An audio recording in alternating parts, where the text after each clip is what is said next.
हाय दोस्तों, welcome to my YouTube channel Nancy success classes.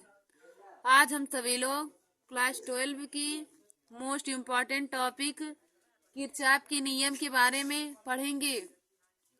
तो देखिए दोस्तों, हम लोग हेडिंग डालेंगे किरचॉफ का नियम। तो हम लोग इसमें लिखेंगे वैज्ञानिक किरचॉफ ने जटिल वैद्युत परिपथों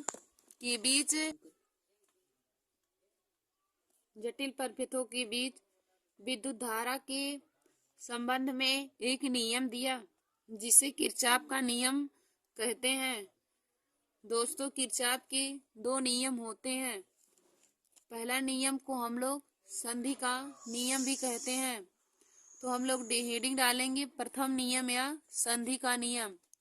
तो इसमें लिखेंगे इस नियम के अनुसार वैद्युत परिपथ में किसी भी संधि पर मिलने वाली समस्त धाराओं का बीजगणितीय योग शून्य होता है।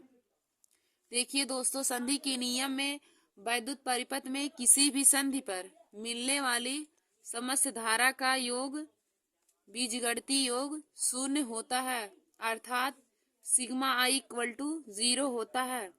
देखिए दोस्तों, इसमें हम लोग लिखेंगे संधि की तरफ आने वाली समस्त धारा ABC धनात्मक चिन्ह के साथ ली जाती है तथा संधि से दूर जाने वाली धारा ऋणात्मक चिन्ह के साथ ली जाती है। देखिए दोस्तों, आप सभी लोगों को फिगर में दिखाया गया है I1, I2, I3, I4 और I5। I1, I2 और I3 धारा संधि की तरफ आ रही हैं। अब हम इन सभी को धनात्मक चिन्ह के साथ लेंगे और I4 और I5 धारा संधि से दूर जा रही हैं, तो हम सभी लोग इसका मान ऋणात्मक में लेंगे। देखिए दोस्तों, संधि की तरफ आने वाली धारा इक्वल होती है संधि से दूर जाने वाली धारा के। हम सब आगे देखिए दोस्तों, हम लोग यहाँ पे नोट लिखेंगे किरचॉफ के प्रथम नियम को आवेश के संरक्षण का नियम कहते हैं। यह क्वेश्चन बहुविकल्पी में भी पूछा जाता है कि किरचॉफ के प्रथम नियम को क्या कहा जाता है, तो उसको आवेश संरक्षण का नियम भी कहते हैं। देखिए दोस्तों, यहाँ पे हम लोगों ने किरचॉफ के प्रथम नियम से संबंधित कुछ क्वेश्चन लिए हैं। तो देखिए फिगर में दर्शाया गया है। तो इसमें क्या ज्ञात करना है, धारा आई का मान ज्ञात करो। देखिए दोस्तों, यहाँ पे देखिए 6 एम्पियर की धारा जो संधि से दूर जा रही है, इसमें आई एम्पियर की धारा आ रही है और 2 एम्पियर की धारा भी संधि की तरफ आ रही है और 3 एम्पियर की धारा संधि से दूर जा रही है और 4 एम्पियर की धारा संधि की तरफ आ रही है और 3 एम्पियर की धारा संधि से दूर जा रही है। तो देखिए दोस्तों, जो संधि से दूर जाएंगी धारा उसको हम लोग ऋणात्मक चिन्ह के साथ लेंगे और जो संधि की तरफ आएंगी धारा उसको हम लोग धनात्मक चिन्ह के साथ लेंगे। तो हम लोग यहाँ पे अब सॉल्व करेंगे I+2। देखिए दोस्तों, ये धारा जो संधि की तरफ आई है उनको हम लोग प्लस के चिन्ह के साथ लेंगे, तो हो जाएगा I+2। ये संधि की तरफ आई है इसलिए इसको हम लोग +2 लिए हैं। और देखिए ये 3 एम्पियर की धारा संधि से दूर जा रही है तो इसको माइनस चिन्ह के साथ ले लेंगे। फिर देखिए यहाँ दोस्तों 4 एम्पियर की धारा संधि की तरफ आई है तो इसको भी प्लस चिन्ह के साथ ले लेंगे। फिर देखिए दोस्तों, यहाँ पे 3 एम्पियर की धारा संधि से दूर जा रही है तो इसको माइनस में लिख लेंगे। फिर ये 6 एम्पियर की धारा भी संधि से दूर जा रही है तो इसको भी माइनस में लिख लेंगे, इक्वल टू हम लोग 0 लिख लेंगे। तो देखिए दोस्तों I+, देखिए यहाँ पे ये 2 प्लस में है और ये 4 प्लस है, दोनों को ऐड कर लेंगे तो 4 और 2 जोड़ेंगे हम लोग को 6 आ जाएगा। फिर ए -3, ए -3 और -6 तीनों को जोड़ लेंगे, -12 हो जाएगा, इक्वल टू 0। और आई का मान आ जाएगा, उधर जाएगा तो 12 - 6 हो जाएगा, तो आई का मान आ जाएगा 6 एम्पियर। देखिए दोस्तों, कितनी आसानी तरीके से हम लोगों को आई का मान निकल के आ गया 6 एम्पियर। जो धारा संधि से दूर जाएंगी उसको ऋणात्मक चिन्ह के साथ लिया जाता है और जो संधि की तरफ आती हैं उसको हम लोग प्लस चिन्ह के साथ लेते हैं। अब देखिए दोस्तों, हम लोग आगे उसका दूसरा नियम पढ़ेंगे किरचॉफ का। तो देखिए दोस्तों, यहाँ पे द्वितीय नियम हेडिंग डालेंगे या पास का नियम। किरचॉफ के द्वितीय नियम को पास का नियम भी कहते हैं।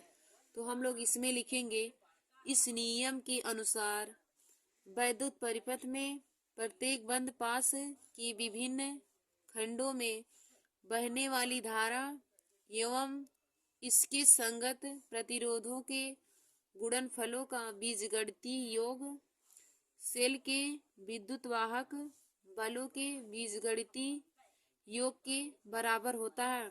अर्थात sigma I R equal to होता है सिग्मा ई के। सिग्मा आई आर का मान सिग्मा ई के मान के बराबर होता है।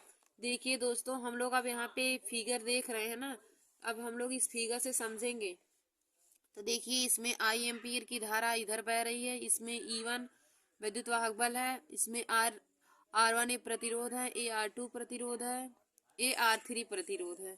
तो देखिए दोस्तों, यहाँ पे A B C, इधर D है, E F। तो देखिए, हम लोग पहले देखेंगे बंद पास A B E F A के लिए।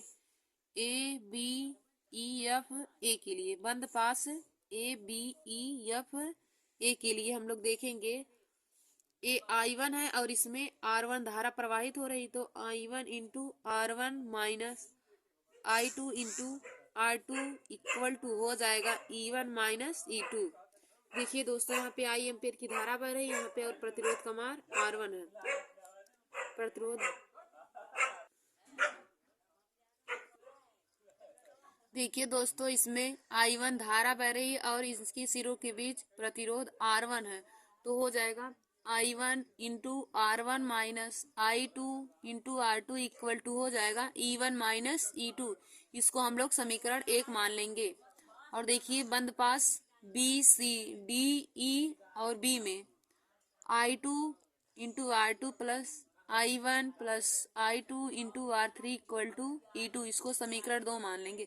देखिए दोस्तों, इस समीकरण से हम लोग समझ सकते हैं कि यह बंद पास का नियम है। और देखिए दोस्तों, इसे वोल्टता या ऊर्जा संरक्षण का नियम कहते हैं। देखिए दोस्तों, आप लोग नोट करके लिख लीजिएगा कि किरचॉफ के प्रथम नियम को आवेश संरक्षण का नियम और किरचॉफ के द्वितीय नियम को ऊर्जा संरक्षण का नियम कहते हैं। यह दोनों क्वेश्चन ही हर बार बहुविकल्पी क्वेश्चन में बोर्ड एग्जाम की परीक्षा में पूछे जाते हैं।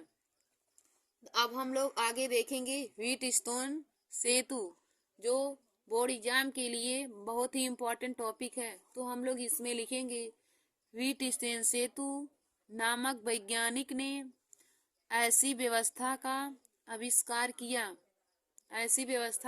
आविष्कार किया जिसके द्वारा अज्ञात प्रतिरोधों का मान आसानी तरीके से ज्ञात किया जा सकता है।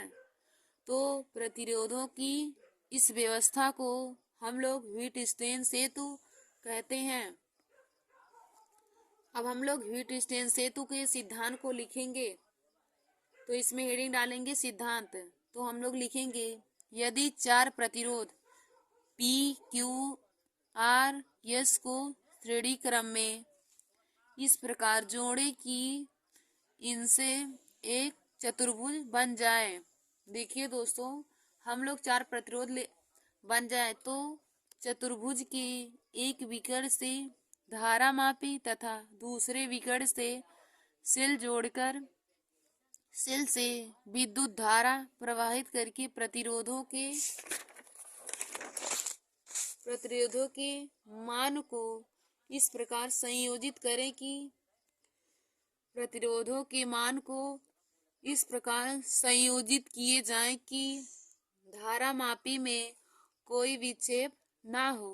तो धारा मापी में अविक्षेप की स्थिति में दो संलग्न भुजाओं के प्रतिरोधों का अनुपात के बराबर होता है। देखिए दोस्तों, हम लोग सिद्धांत को एक बार फिर से देखते हैं। देखिए दोस्तों, हम लोग 4 प्रतिरोध P Q R को इस प्रकार श्रेणी क्रम में जोड़ें कि उनसे एक चतुर्भुज बन जाए। तो चतुर्भुज के एक विकर्ण से धारा मापी तथा दूसरे विकर्ण से सेल जोड़कर सेल से धारा प्रवाहित करके प्रतिरोधों को इस प्रकार संयोजित करें कि धारा मापी में विक्षेप ना हो तथा अविक्षेप की स्थिति में उनकी संलग्न भुजाओं का अनुपात प्रतिरोधों के अनुपात के बराबर होता है। देखिए दोस्तों, यहाँ पे फिगर में दर्शाया गया है पी क्यू आर एस से एक चतुर्भुज बन गया है और इसमें I1 और I2 धारा प्रवाहित हो रही है। तो देखिए इसमें इसका होता है P upon Q equal to R upon S के होता है। यही हीट एक्सचेंज सेतु का सिद्धांत है और इसको भी आप लोग लिख लीजिए, P upon Q equal to होता है R अपान एस ही होता है। देखिए दोस्तों, अब हम लोग इसको प्रूव कर लेंगे कि P upon Q equal to R upon S कैसे आता है। तो हम लोग हेडिंग डालेंगे प्रूफ। तो हम लोग लिखेंगे किरचॉफ के नियम से बंद पास ए बी डी ए